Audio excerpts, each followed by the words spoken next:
The Old West believed it had silenced him. They burned his village, they hunted his people, they buried his name. They thought the story had ended in smoke and blood. They believed the land had been conquered and the past erased. But the land remembers, and so does he. An Apache warrior survived the massacre. Now his shadow stretches across the territory they claimed. The West took everything from him, his home, his family, his future, and his wrath will echo through every corner of the frontier. The frontier has always been written by those who survived long enough to tell it. For every story carved into courthouse records and railroad ledgers, there are others buried beneath ash and silence. In 1878, the Arizona Territory expanded under steel tracks and armed patrols, and settlers convinced themselves the Apache resistance had finally been extinguished.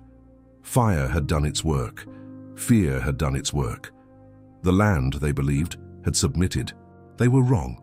Beyond the maps drawn in Washington and the patrol routes marked by cavalry officers, one survivor walked through scorched canyon stone carrying more than grief. He carried memory. He carried patience. He carried a reckoning that would not come in open battle lines, but in shadows moving between settlements like a gathering storm.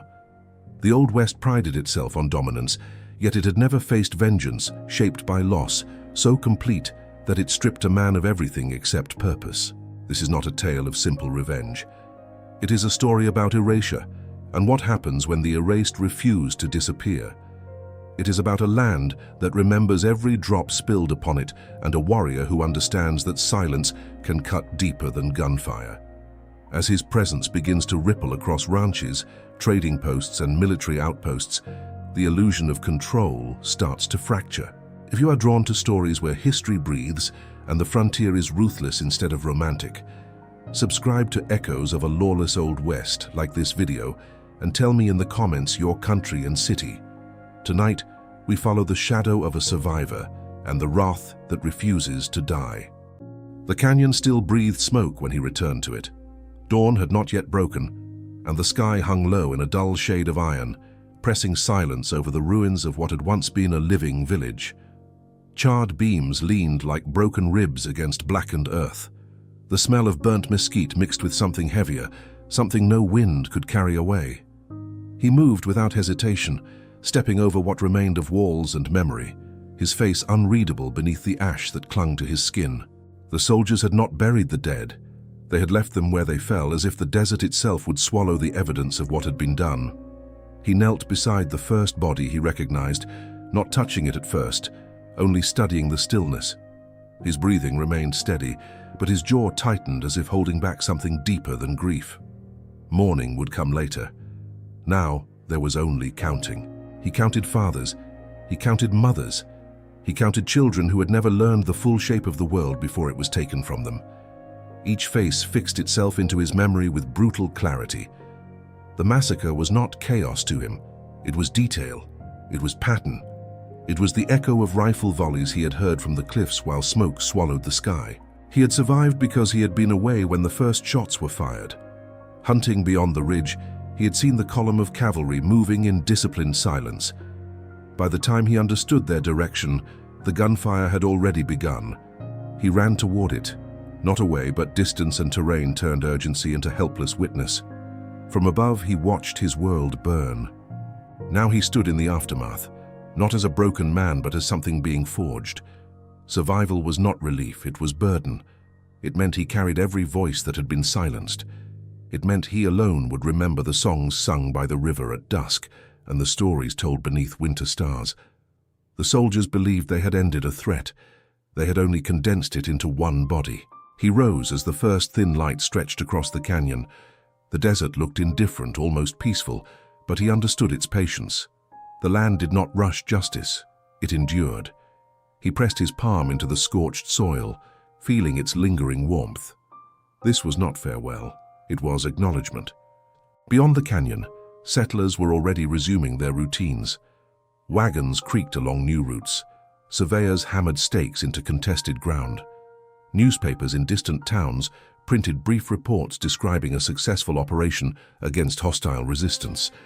Words like pacified and secured replaced words like slaughtered and erased. He began walking before the sun fully cleared the horizon. He carried no banner and made no vow aloud. promises spoken into empty air meant nothing. What mattered was movement. What mattered was patience. The cavalry would return to their fort, convinced the territory had grown quieter overnight. They did not yet understand that quiet could be deliberate, that absence could stalk, that the survivor they failed to see was already studying them as carefully as they once studied his people. He would not charge at rifles. He would not offer them the battle they expected. As the sun rose higher, burning away the last traces of smoke, he disappeared into the folds of the desert. Behind him lay ashes. Ahead of him lay settlements that believed themselves safe. The Old West thought the story had ended in that canyon. It had only just begun. Fort Crittenden woke to routine, not alarm. The morning bugle cut through the cold desert air with mechanical confidence, summoning men who believed the hardest part of their assignment was already behind them. Boots struck packed dirt in orderly rhythm. Tin cups clattered. Horses were brushed down beneath a rising sun that painted the mountains in harmless shades of gold. The officers reviewed reports that described the recent operation as decisive and clean. They spoke of progress. Captain Elias Harding stood apart from the younger lieutenants, reading the dispatch one more time before folding it with careful precision. He had led the raid himself. He had watched the flames climb. He had heard the last shots echo against stone. Yet something in the silence afterward unsettled him. It had been too complete, too sudden, as though the land had swallowed sound before it finished dying. By mid-morning, the first rancher arrived at the fort gates with dust choking his breath and fear stripping the color from his face. He spoke of empty corrals and a bunkhouse abandoned mid-meal. Nothing stolen, nothing burned, only absence. Harding listened without interruption, asking measured questions while younger soldiers exchanged dismissive glances. Desertion, they suggested. Panic. Rumors travel faster than truth in dry country. 2 days later, a freight wagon was found stalled along a supply route. The mules stood trembling, reins dragging. The driver was gone. No sign of struggle marked the sand, except for a single line carved into the wooden sideboard of the wagon. 3 symbols cut deep with deliberate care. Harding recognized them, though he did not admit it aloud.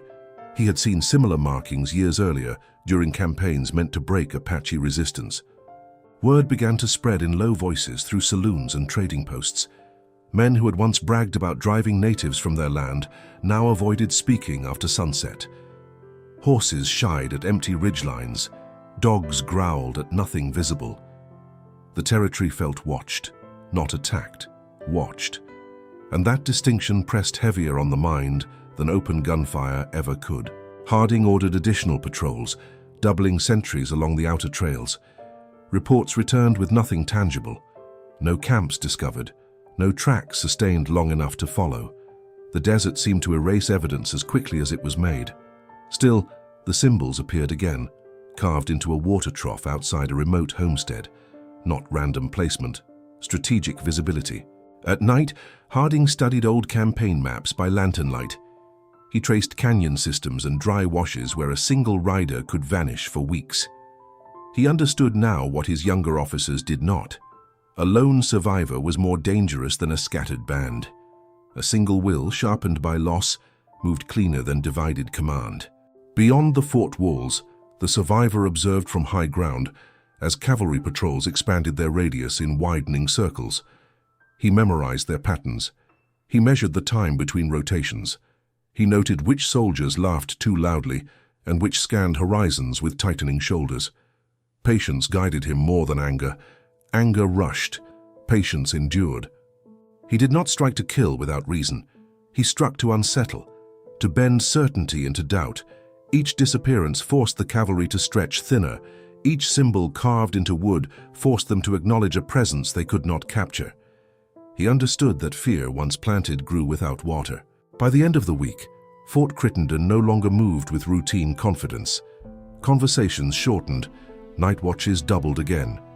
Captain Harding stood along the palisade at dusk, staring toward the darkening ridges, with the uneasy realization that the campaign he believed finished had only changed shape. Somewhere beyond sight, the survivor was not running. He was preparing. The first blood he chose to spill was not random. It was deliberate, calculated, earned. The soldier rode alone at dusk, confident in familiar ground, a rifle resting lazily across his saddle horn. Private Malcolm Reeves had laughed the loudest during the canyon raid. He had kicked over cooking pots and posed beside burning lodges as if standing inside a victory painting. He believed distance from the massacre meant safety from consequence. The survivor had followed him for 2 days. He studied Reeves the way a hunter studies wounded game. The man favored his right knee after long rides. He dismounted carelessly when checking water sources. He sang off key when he thought himself alone. Patterns revealed weakness, and weakness invited precision. The survivor did not rush the moment. He waited until twilight blurred the edges of the world, when depth and shadow merged into uncertainty. Reeves stopped at a narrow wash to let his horse drink. The desert felt unusually still, as if holding breath. He sensed something then, a flicker at the edge of awareness, but pride overruled instinct. His hand moved toward his rifle too late. The survivor emerged from behind stone already within striking distance.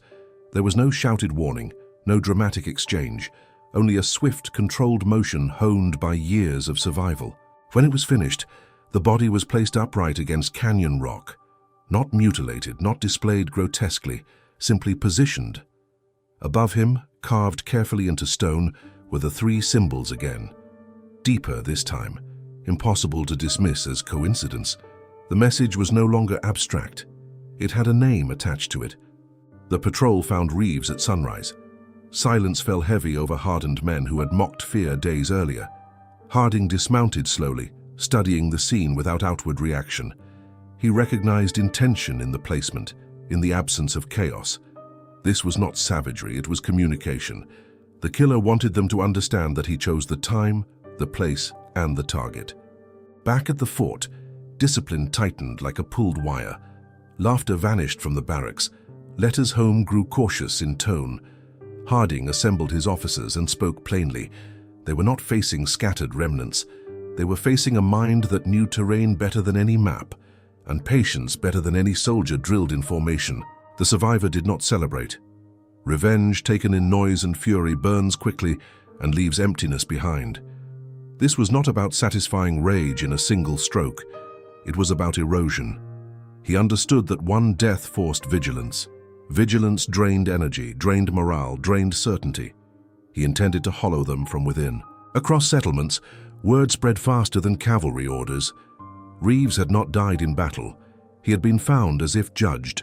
Ranchers reinforced doors that had never before been locked.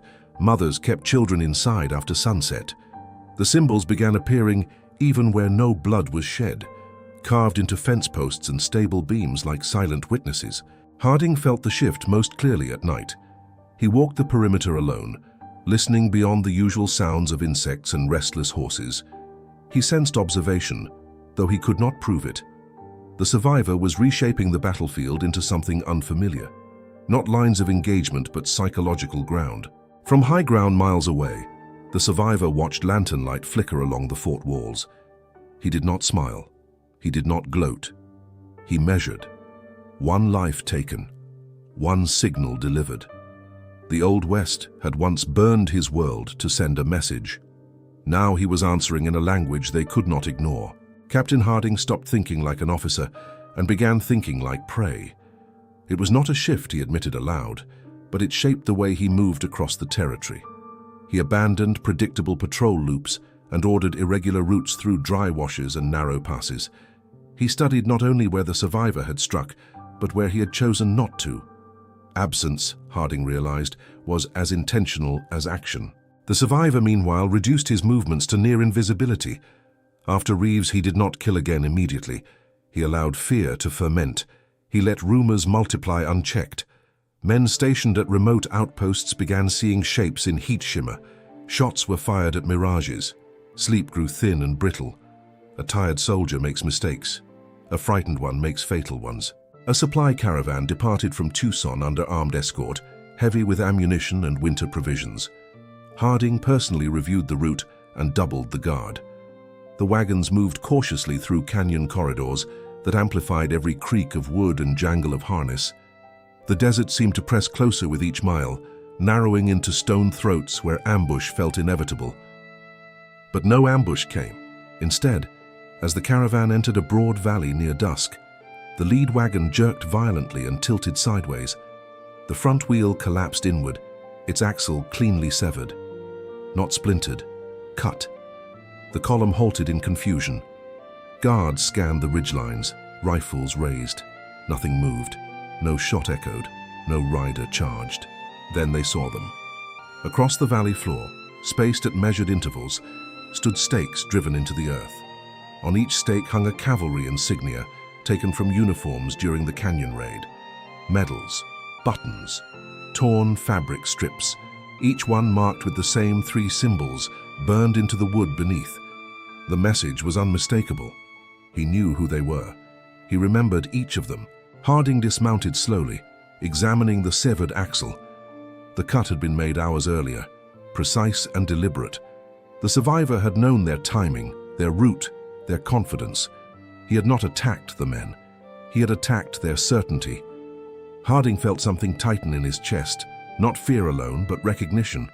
This was strategic humiliation. Night approached faster than expected, and Harding ordered a defensive perimeter around the disabled wagon. The men stood tense, expecting gunfire from the surrounding dark. Instead, coyotes began howling in distant succession, their calls echoing from ridge to ridge like signals. Some soldiers swore the pattern felt intentional. Superstition crept where discipline once held firm. From high above the valley, the survivor observed through narrowing light. He had no need to fire a shot. He had already achieved what he sought. They would return to the fort exhausted, doubting their leadership, questioning their control of the land. He was teaching them that dominance was an illusion sustained only by belief. When the caravan limped back toward Fort Crittenden the following day, dust clung heavier than usual to uniforms and pride alike. Harding understood now that this conflict would not be won through force alone. The survivor was dismantling morale piece by piece, reshaping the psychological terrain of the frontier. And somewhere beyond their reach, moving between canyon shadow and desert wind, the survivor prepared for something greater than disruption. He was not merely weakening them, he was positioning them. The first true mistake came not from fear but from pride. Lieutenant Harper insisted the survivor was testing them, probing for weakness without daring direct confrontation. He argued that a decisive sweep through the canyon systems would end the matter quickly.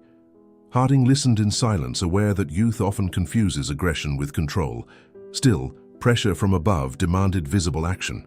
3 platoons rode out at dawn under Harper's command. They moved in a tightening formation, rifles ready, confidence rebuilt through numbers. The plan was simple. Drive inward from multiple ridgelines, force the survivor into open terrain, and end the hunt with overwhelming firepower. Harper imagined promotion in the aftermath. He imagined dispatches praising initiative. He did not imagine silence answering their advance. The survivor had anticipated the sweep days earlier. From elevated stone shelves overlooking the main canyon throat, he watched their descent. He had studied wind direction, echo patterns, and the way sound carried along rock. He knew where loose shale would betray careless footing. He knew where narrow passages forced single-file movement. He had no intention of facing 3 platoons in open ground. Instead, he fractured them. A single rifle shot cracked from an unseen angle, striking a horse rather than a rider. The animal collapsed violently, throwing its mount and blocking the narrow path behind. Confusion rippled through the column. Before command stabilized formation, another shot echoed from the opposite ridge. Dust plumes erupted from rock near their boots. No clear target revealed itself. Harper ordered return fire toward muzzle flashes that no longer existed. The canyon amplified chaos, turning echoes into phantom threats. Men fired at shadows. Orders tangled. Within minutes, the formation that had entered in disciplined lines dissolved into scattered clusters, seeking cover behind insufficient stone. The survivor moved between positions with practiced fluidity. He did not linger long enough to be cornered. He forced them deeper into the canyon's constricted heart, where walls rose steep and unforgiving. When a third shot rang out, it struck Harper's hat clean from his head, grazing his scalp without killing him. Precision. Message. You are not in control. Panic arrived quietly but spread quickly. One platoon attempted retreat, only to find their exit partially blocked by a small rockslide triggered earlier that morning. Not massive enough to trap them permanently, but enough to delay movement under fire. The survivor had shaped the battlefield long before the first soldier entered it. Harding, observing from a rear position, recognized the shift too late. This was not an ambush meant to slaughter. It was containment, humiliation repeated at scale. By mid-afternoon, he ordered withdrawal under covering fire, conceding the canyon to a single unseen opponent. When the battered units returned to Fort Crittenden, the damage extended beyond bruises and grazed wounds. Confidence had fractured publicly. Harper avoided eye contact with his men. Harding drafted a restrained report, omitting the worst details, knowing headquarters would not understand how one survivor had maneuvered trained soldiers like pieces on a board. From the canyon heights, the survivor watched the dust trail of retreat fade into evening light. He had not sought their deaths today. He had sought their doubt, and now doubt rode back with them, heavier than any casualty. The West had once cornered his people in stone corridors and called it strategy. Now he had returned the lesson. And he was not finished. Winter approached without ceremony. The desert did not soften under cold, it sharpened. Night stretched longer, shadows deeper, and breath lingered in pale clouds before vanishing into brittle air. Fort Crittenden felt smaller beneath the tightening sky. Supplies ran lower than anticipated after the failed sweep, and patrol rotations thinned under quiet exhaustion. Harding stopped chasing the survivor. Instead, he waited. He understood now that pursuit played into the survivor's design.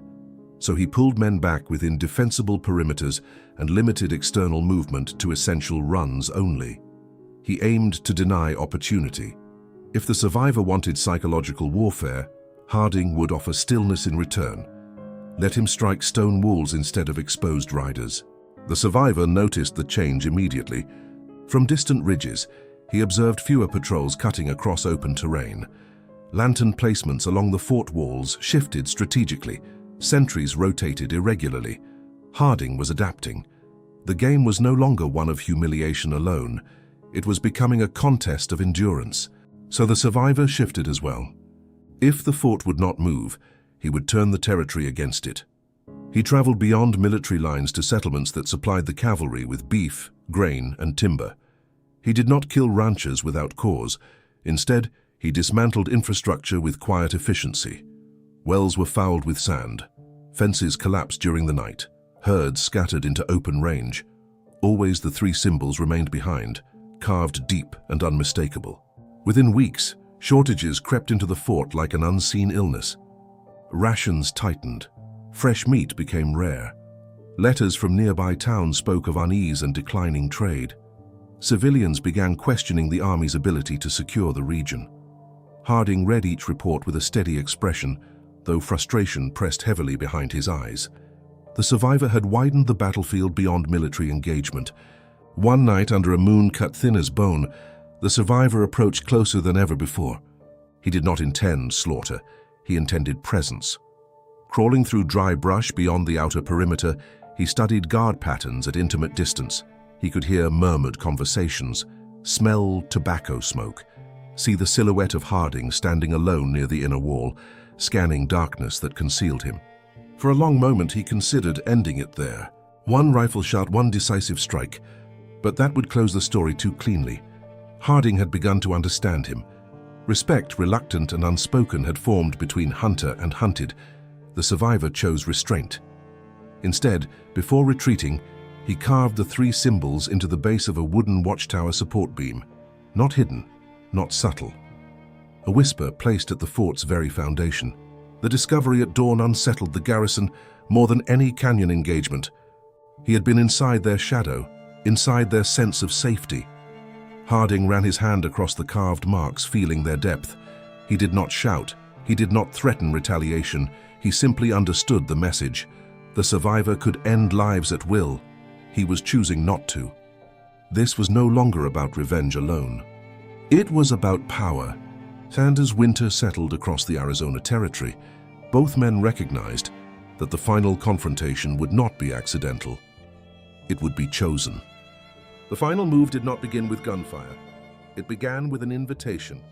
3 days after the symbols appeared inside the fort perimeter, a riderless horse approached at dawn, walking slowly through open ground toward the main gate.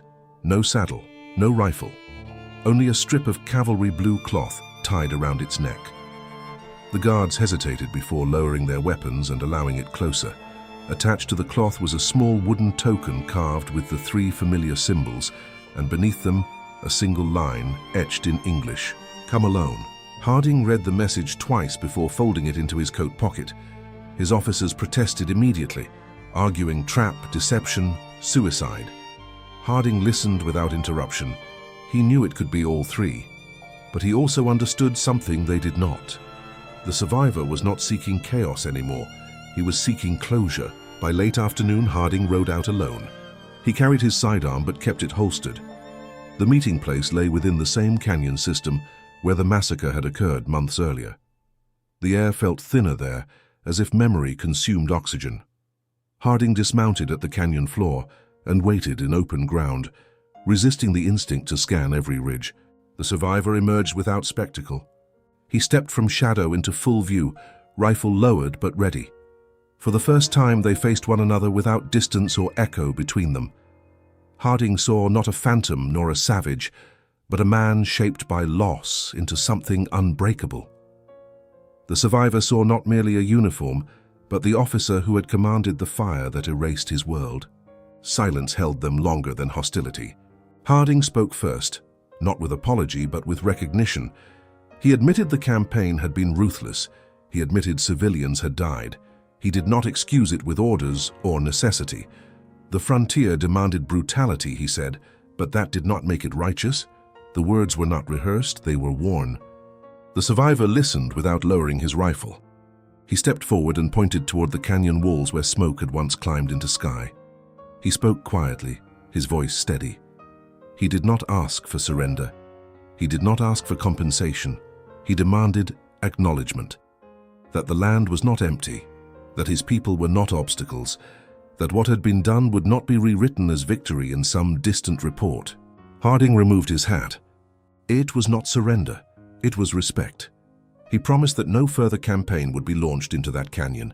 He promised the land would be marked restricted on military maps. It was not justice, it was not restoration, but it was a line drawn differently than before. For a long moment, both men understood the fragile weight of the decision before them. The survivor could pull the trigger and end the architect of the massacre. Harding could reach for his sidearm and gamble on speed. Instead, the survivor lowered his rifle first, not in forgiveness, in finality. The message had been delivered. The cost had been understood. As Harding mounted his horse to leave, he did not look back. From the canyon floor, the survivor watched until distance swallowed the officer into heat haze. The West would continue to change. Railroads would carve deeper, settlements would spread wider, but this canyon would not burn again under Harding's command.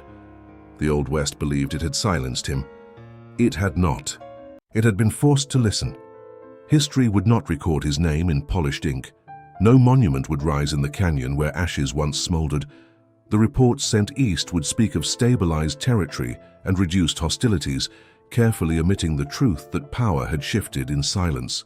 But the desert remembered. The stone remembered. And so did the men who had stood in that canyon and felt the weight of something greater than command. The survivor did not reclaim what had been taken. Some losses remained permanent, carved deeper than any symbol in wood or rock, yet he ensured that his people would not vanish as a footnote labeled hostile resistance. He forced the frontier to pause, to acknowledge that conquest leaves scars that do not fade beneath railroad tracks or military ink. In doing so, he transformed vengeance into testimony. The Old West was built on the belief that force could erase memory. It learned at least once that memory can endure longer than fear.